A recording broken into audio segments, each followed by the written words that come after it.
Hey everyone, welcome back to the Tune Project. Today we are back with another bow stroke video. This one was a request, so thank you, Sarah. And today we're going to be talking all about the spiccato stroke, what it is, and a few ways that you can incorporate it into your practicing. So I hope you'll stay tuned.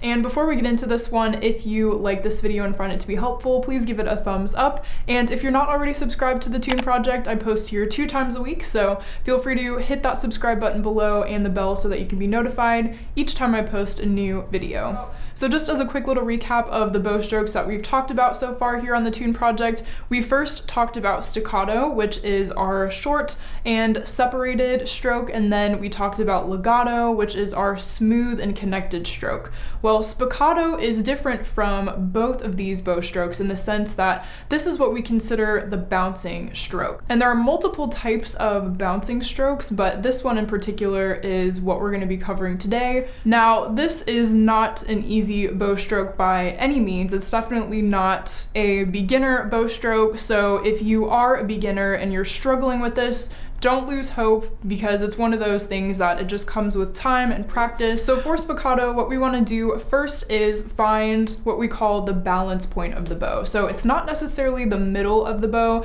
it's just below the midpoint, and it's different for everybody's bow depending on the weight and material of your bow, but in my case, it's just below the midpoint and slightly above the frog region that we have down here, so it's kind of somewhere in between. So go ahead and find the balance point of your bow first, and then we'll go from there. So once you have found the balance point of your bow, go ahead and set your bow on the A string.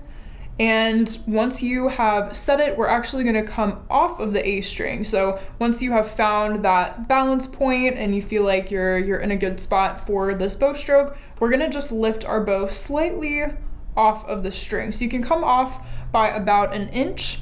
And what we're going to do with this bow stroke is we're simply going to allow our bow to touch the A string, so we're making contact, and then we are simply lifting off the string once again. So this is why it's called the bouncing stroke, because that's quite literally what is happening here with the bow. We are allowing gravity to kind of bring the bow down to the string and then allowing it to kind of rebound and bounce off of the string. I'm just going to give a quick demonstration of what this looks and sounds like. So here is spiccato.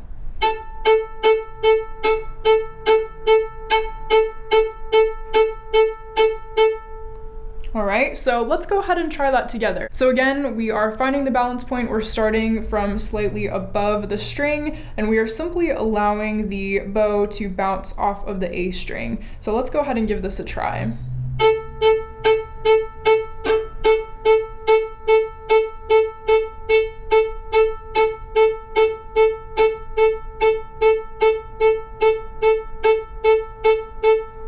So one thing that's important to keep in mind with this spiccato bow stroke is we want to maintain a very relaxed arm. So as with any of the bow strokes, we want to make sure that our bow hold is as it should be. We have a good setup, a good technique. We want to make sure our fingers, our hand, and our arm are all nice and relaxed so that we're able to really get the most out of this bow stroke. If your arm is stiff or if you're squeezing your bow, then this won't come easily at all. So we really want to make sure to focus on that, the relaxation, and just keeping our arm nice and loose so that we're able to, like I said, kind of get the most out of this bow stroke, and it'll come much easier. So now that you know how to do spiccato, let's talk about a few ways that you can practice this technique and incorporate it into your own playing. So the first way would be to simply, like we did earlier, practice on the A string. So you can start slow like we did earlier with just your simple quarter notes,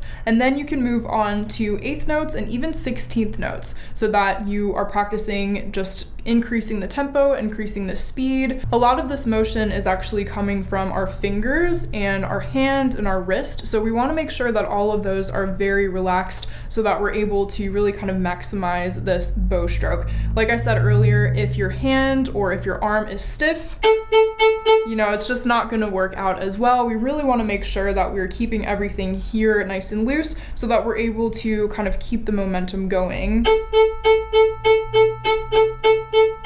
and it'll be much, much smoother and come much more easily to you. Okay, so that's the first way to practice this bow stroke. The second way would be to practice it with a scale. So what we're doing here is we're just playing each note twice with spiccato. So for example, if I were to go up the A string, it would sound like this.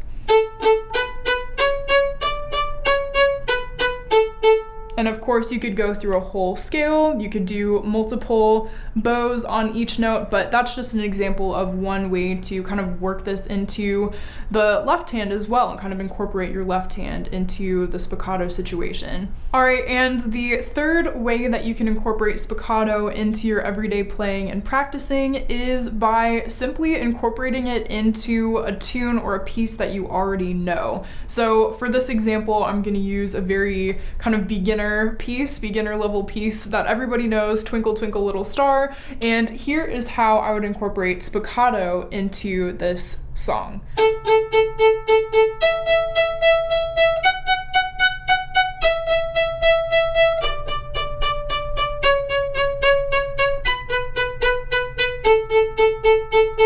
Alright, so for that example I used triplets, but of course you can use any type of rhythm that you want as long as it's played with this spiccato bouncing stroke. So that is a little bit about the spiccato bow stroke and some ways that you can incorporate it into your practicing. Again, if you liked this video, feel free to give it a thumbs up. It really helps my channel out. And as always, if you have any requests for videos, feel free to drop them in the comment section below or reach out to me via my website. I'm always taking personal video requests over there.